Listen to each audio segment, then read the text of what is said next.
Hey Moon lovers, welcome to another episode of All Things Moon, Lunar Wisdom for Everyday Life with myself, Kelly Jones. And it has been a couple of weeks and I cannot believe it's like 2 weeks since the last new moon that we had.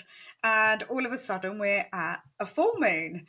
That 2 weeks went like a flash. And there is a very strong Uranus energy today. So Uranus doesn't do time like Saturn. That's Saturn's job. Uranus is very quantum and it really does feel like time has sped up. Since Uranus entered Gemini, what a roller coaster ride it has been. So just before I crack on, I think those of you that have been following me will be really pleased to know that 2 weekends ago, I have been busy having a new bath finally fitted after 3 months with no bath or shower. And I've also had my kitchen painted. So even though we have some huge slowing down retrograde energy coming up this week and we're still in it, personally for me, I feel like that place where I was super stuck is finally having a little bit of forward momentum. So you could probably tell that I am relieved to have been able to cleanse my energy in a bath of hot water with some beautiful bath salts. So anyway, enough about my bathroom habits and stuff. Let's get to the subject in hand. So tomorrow we have a full supermoon in Taurus. Now, I think that a lot of the time now things like blue moons and blood moons and super moons are used in the media to bring some strange attention to the moon and like to get people looking up and wondering what's going on, which is, from my perspective, is amazing. We need people to be looking up because there is so much to notice up there. If you spend all your time looking down here, what are you missing? But I do think it gets sensationalized a little, is what my point is. But it is the third consecutive supermoon in a row. So that's 3 full moons in a row that have been closer to the Earth than they can be. So because of the elliptical movement of everything. So it's basically the point in her elliptical orbit, which is known as, when it's the moon's perigee is the name, not pedigree, perigee. And it's when she's nearest to our planet is when she's called a super full moon. Yeah, it's when she can appear to be up to 14% larger and 30% brighter.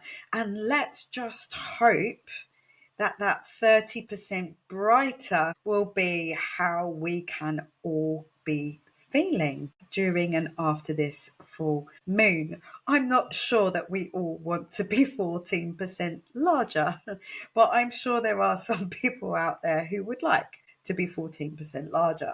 But I'm wishing the brightness on us anyway. We have had Venus in a square to Jupiter, and that's just coming out. That's just sort of kind of gradually widening. But we have just had Venus, which is the ruler of Taurus, and we know that Taurians love food. And Venus and Taurus together, they love sensual things that nourish us and make us feel all like, what I call eating for security, emotional eating. And with that square to Jupiter in Cancer, Cancer, the sign that most needs to feel secure. With those two squaring off, the chances of overeating and being 14% larger have been have been much higher in the past few days, and that is gradually waning off now. So let's focus on the 30% brighter, that illumination of that full moon as she gets super, super close to the earth.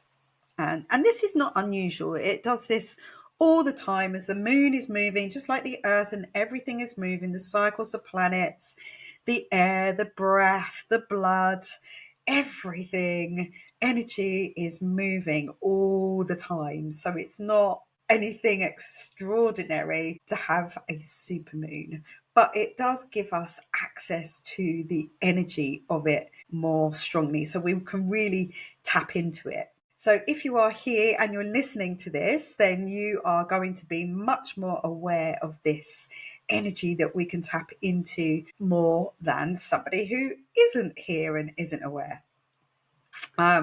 So because when the it is a fact, it's a scientific fact that the energetic waves of the moon as she comes in closer and moves out further have an effect on the tide. So as she gets brighter, the tides are affected, our sleep can be affected, our emotions, the water. The moon represents our emotions, our internal world in our birth chart. So an astrologer will look at your chart and they will look for where the moon is to see what's going on inside you.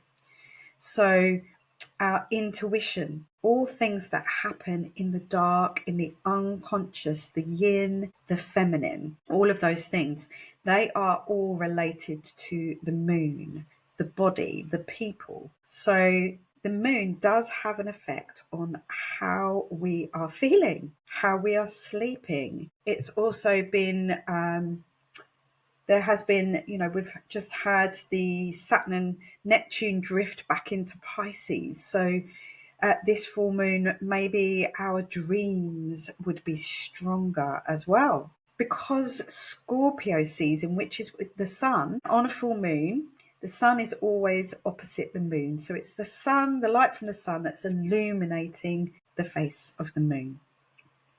And the sun is still currently in Scorpio. We've just had Swain, or Halloween, as some of you would know it. But it's that time when the veil between worlds is at its thinnest. So that's why, this celebration of the Day of the Dead, where I went outside the other evening to the dustbin outside, and my neighbour was standing up on her balcony, and she was completely dressed up as the Day of the Dead and gave me a little fright, and then a laugh. But with the veil being thinnest, Scorpio being the water sign, the deepest water, the most unconscious stuff that there is, it's the depths of us, the depths of our psyche. The moon being so close, this yin, feminine, psychic abilities, vivid dreams, everything to do with being in the dark, our inner environment is all easier to access right now. So our intuition would be stronger. So the ability to trust ourselves should be stronger too. And I feel like that's a big subject for this moon that we are going to be looking at. Taurus is very sensual. It's about pleasure. It represents food, abundance, money, harvest. It represents, as I said, it's ruled by Venus. So what we value, our desires. It's about, about wealth, about love, about beauty. So Taurus is really, if you think it's about touch, it's the tangible, it's the sensual, it's the earth, it's what we can lay our hands on. It makes it more possible for us to make the magical into something practical. So my title for this full moon is Practical Magic, because Taurians generally tend to be very practical people. It's very much in tune with our sort of day-to-day lives. And so it's about, turning that alchemy of the Scorpio energy, that feminine, intuitive magic, into something practical, tangible, and doable.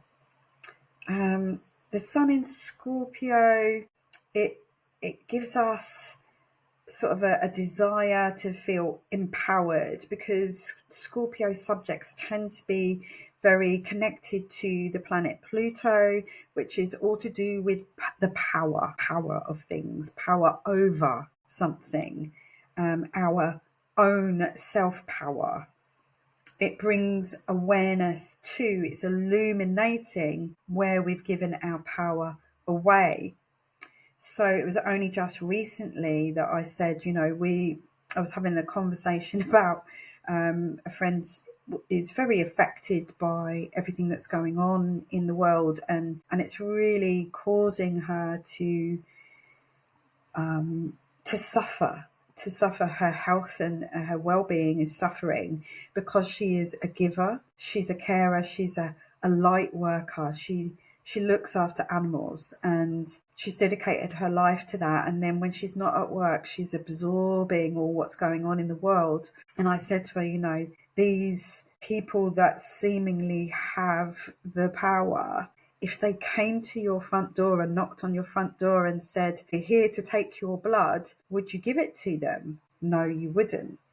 So why give them your energy? And I said, I really do believe it's not the people that have power over us that are the problem. It's those of us who are giving our power to them. That's the problem. And I would say that that is the majority. In one way or the other, we feel disempowered and we feel powerless, or we have given our power away to something, someone, but ultimately to that big picture. We just have Mars entering Sagittarius today, and that is really going to highlight action that we want to take over that big picture of things. Our ability to be motivated by the big picture is going to be much stronger because we have an opposition to Uranus, which is causing that rebelliousness. So this sort of power to the people feeling would be very strong today and tomorrow. The moon representing the people. Where have we given our power away on this earth? Whew, went off on one there. So how can we turn our magic into something practical? So that's something that we're going to be looking at on our online moon ceremony tomorrow. We're going to dive in a bit deeper. I'm already 13 minutes in and I've barely said any of what I want to say. So if you really want to dive deep on everything, then please do join me tomorrow night or ask me for the recording, because you'll get a lot more information on there. And it barely costs anything. I keep the price really, really low so that anybody can come and join. I'm not pricing anybody out. So you get a free podcast with a bit of information. You get a really, really, really reasonable, easy to afford moon ceremony every 2 weeks with a lot more information. So that if you can't afford to dive deep into your birth chart, at least you can start to learn gradually over time about your own chart and about astrology and about the moon, and getting to understand ourselves and the big picture of things more deeply. So the sun in Scorpio, desiring empowerment. It brings awareness to where we've given our power away. Together, the sun and the moon in Taurus and Scorpio have us kind of peering behind. It's like that curtain. We just peering through that voile curtain of our unconsciousness and looking to see and ask if we can trust ourselves and if we honestly trust in life. So I really want us to dive deep into that, and there's so many ways that we can do that. and look at where we haven't been trusting ourselves, or where we have been giving our power away. Scorpio is also one to hold a grudge forever, for all eternity, through lifetimes. So, where have we been holding a grudge that is maybe keeping us in a frequency that we need to release ourselves from? Because that grudge that we hold against somebody else isn't really affecting them, is it? It's in us. It's in us. We need to let that grudge go. I have a full moon ceremony tomorrow night at 8 till 9:30 p.m. That's UK time. It is on Zoom. All you've got to do is, I'll put the link in the show notes. All you've got to do is go to my website, book on, show up, bring your journal, make yourself your favourite herbal brew, maybe bring a candle and a crystal and whatever, maybe make your own little altar if you want to. You can keep it very, very simple. You can dress cozy, because we do it at 8 till 9:30 in the evening, so you can go straight off to bed. And of course you can have the recording as well. And what we'll be doing is we'll be releasing what may be in our way of accessing our own internal magic, ways to ground ourselves into our bodies, how to slow down in the midst of this chaos of the world at the moment, and of course to show where this lunation is going to be showing up for you personally. So we'll have a look. You need to know your rising sign. If you don't know your rising sign, then please do write to me, and I can tell you how you can find out for yourself, or I can find out for you. And then when you show up, you've got your rising sign, and we can have a look where every single full moon and new moon is going to be highlighting different areas of your life. So I can tell you which house area it's going to show up for you. We have a look at that. And of course, how the current, all the other planets, how they're aligned right now is going to affect us on a collective level, and possibly personally as well, because it affects us all as a whole. And I can only be very general on this podcast, same as, all astrologers can only really whiz through a horoscope. So getting to know and understand your own chart will, one, relieve you of having this mass worry for everybody, and it will help to show you how, I really believe it's how we are in the world that makes a difference to the world around us. We can't fix what's over there and not address ourselves. It's much better to do it from here, locally. Who is it? It's Rick Merlin Levine. He's an astrologer. He's been an astrologer for sort of over 50 years. And he says, think globally, act locally. And so, yes, look at the big picture, but look at how locally you can make a difference to that big picture. That's really what I'm very much about. So, yeah, how the above is reflected here below is what we'll be looking at. If you can't join me, if you can't, pay for the recording and you're just listening to this now, then please do make the most of this energy of the moon being so close to the earth. Go outside under the full moon, touch the earth somehow. None of us are really wanting to put our bare feet on the ground too much, unless you're a real earth being who doesn't mind having cold, wet, soggy feet. Then, today it's actually quite nice. It's dry out there. So if you can get your feet on the ground, perfect. But maybe just touching with your hands onto the earth, onto a tree. It always sounds a little bit woo when we're saying that, but that's because, the pagans got cast out and made to be bad people and everything made to be ridiculous, and that we had to trust science and books and education and stuff, and we've lost our wisdom and we've lost our instincts, so go outside, get in touch with what is real, because that will ground you. It will bring you into the present moment. Allow yourself to be present. Give yourself permission to believe that everything is possible. My latest mantra is, how good can it get? Because I've got the evidence of asking the opposite of that.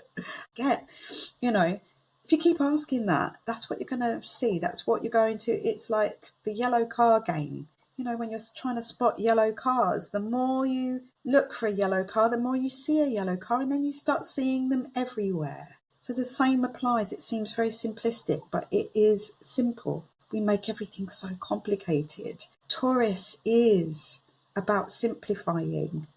Strala Yoga is about simplifying. Tara Stiles, the creator of Strala Yoga, is a Taurian. Practical magic, ways to simplify, to bring ease and calm, softening, allowing the wind to blow. The trees don't resist the wind. We resist the wobble, we resist. But just stopping for a moment and letting your breath move you, noticing that everything is continuously moving and changing, yet trusting that, you know, I have this big cheese plant which you can't see behind me, but there's some new leaves coming out, and they seem to kind of take ages and ages and ages, and there's one leaf that I'm slightly worried because it doesn't look as healthy as the others, but the whole plant looks so healthy that I'm sure I'm just going to trust that that leaf is going to end up looking just as healthy as the others. I have a little tiny version. Maybe I'll just switch my camera. There you go. Look, it's all shiny, but can you see that little floppy one at the top there? Slightly worried about him. But I'm just going to trust he's going to be okay because I've not done anything different. The plant is good.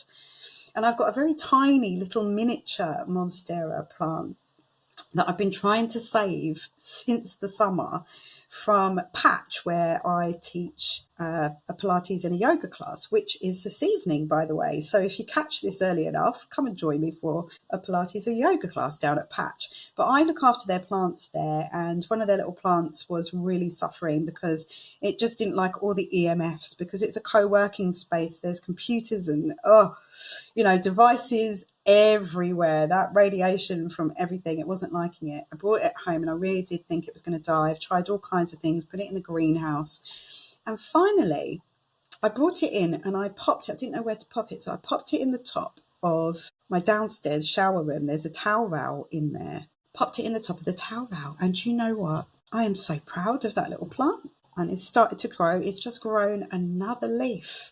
So, trust that nature knows what it's doing, and just sometimes it doesn't work. So, just like everything at the moment, it becomes compost so that we can grow something else from it. And that in itself is nature's magic, isn't it? It's practical. This has died, so let's make it into something new.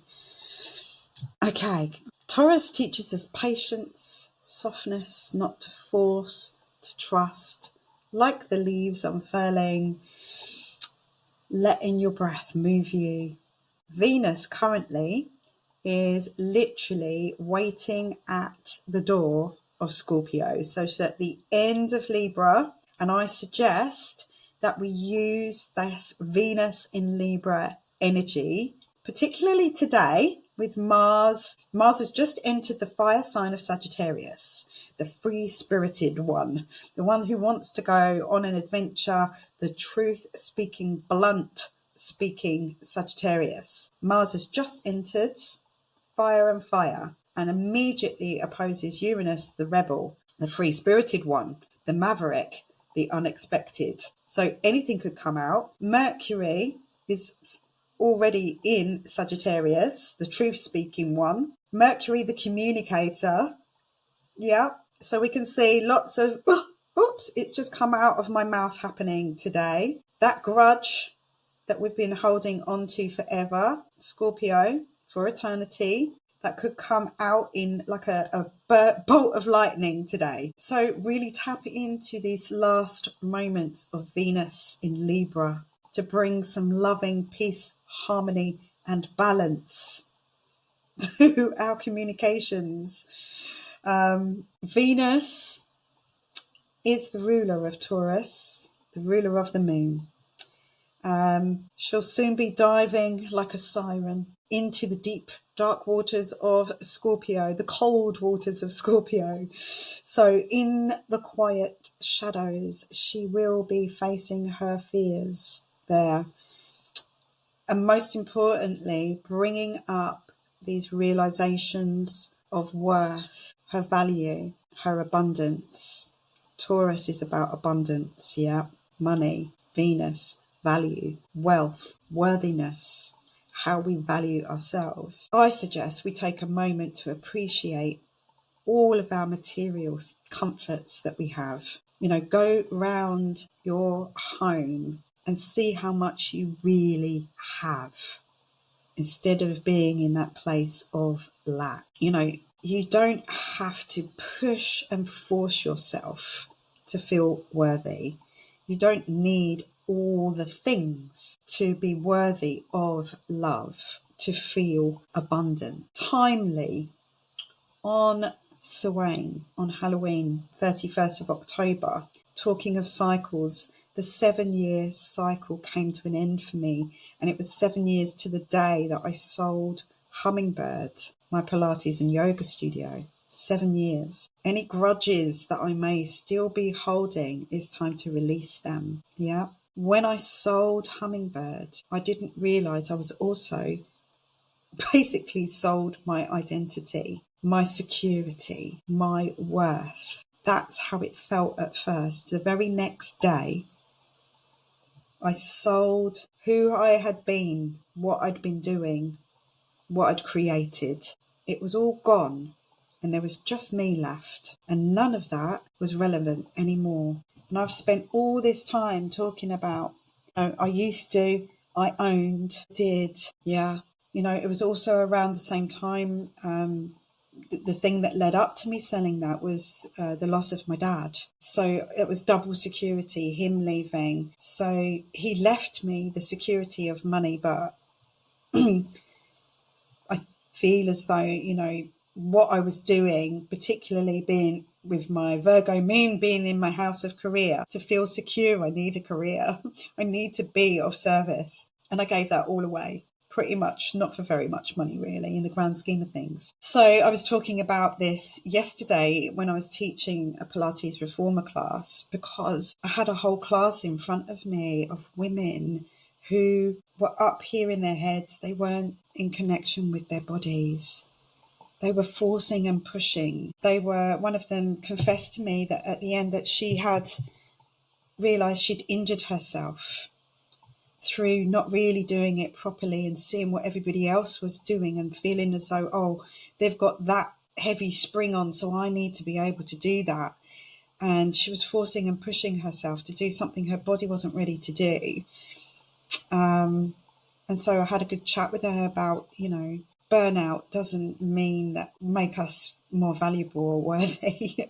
It really doesn't. So these are all things that we want to focus on around this moon. What do we need to release around this subject? You know, when Taurus is in her highest expression, she's creative, very creative. She's secure. She's nourished by good food.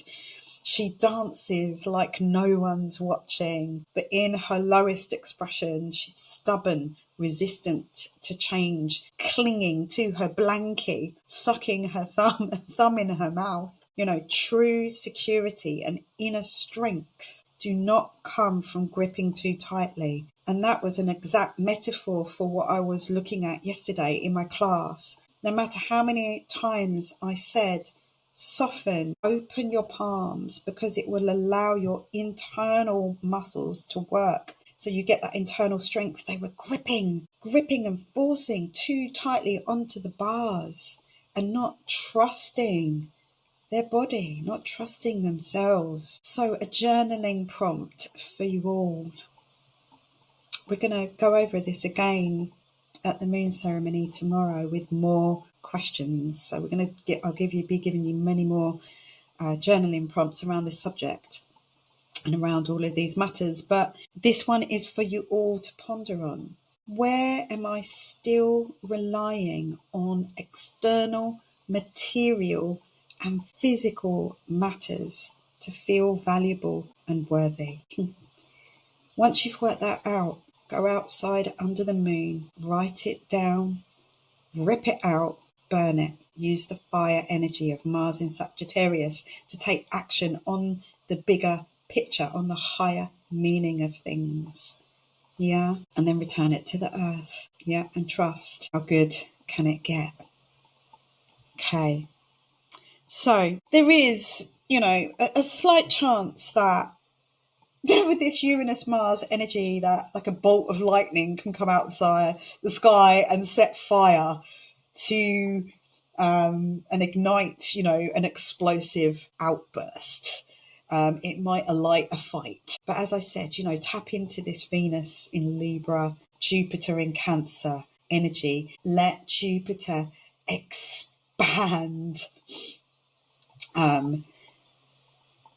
your optimism, Sagittarius optimism. Jupiter is the ruler of Sagittarius, so tap into that Jupiter energy to expand your sense of humour and allow yourself to laugh. Let the grudge go. Don't let that grudge get in the way of you laughing. Yeah. So I'm going to pull us an oracle card. In the meantime, I pulled myself an oracle card. And for those of you that can't see this is the Rebecca Campbell, the Inner Temple Oracle. They're my latest. I'm absolutely obsessed with these. I don't get anything from Rebecca for telling you about this. I just love them. It comes with a little altar stand. So it's got this beautiful little gold frame on it that you can pop the card of the day into to remind yourself. And the card that came out for me today is golden. And I was looking straight at a photo of my dad up on my desk here because of all this subject of everything that I've been talking about on this podcast, my worth, my value. And I looked at my dad and I said to him, come on, Dad, how good can it get? And a card flipped out of the deck, and it was the golden card, which is the most auspicious card in the deck. And it really is about, I won't read it all, but it's basically, it says here, our grief shows us how much we love, and our souls came here to truly live. So that was a message from my dad in itself. However, there may be moments in our life where it seems like we're given a golden pass. Everything opens up and seems to go right. So it's times like this we must embrace every single moment, celebrate our wins, sing at the top of our lungs just how grateful we are. So this is the most glorious card to receive. It's a sign things are golden for you. So, and life is on my side. So I'm absolutely wanted to share that with you. I am totally sold on how good can it get. So let's watch how good it can get over here at All Things Moon headquarters. But let's see what the Oracle has in store for you. Now this past week, I have this Samhain and Halloween time has been amazing in Chelmsford here, because for those of you that don't know, Chelmsford and Essex were some of the biggest witch trials in history. The last witch trials in history. The last witches were hung here in Chelmsford, in my hometown. And I've always wondered why I've been stuck in Chelmsford.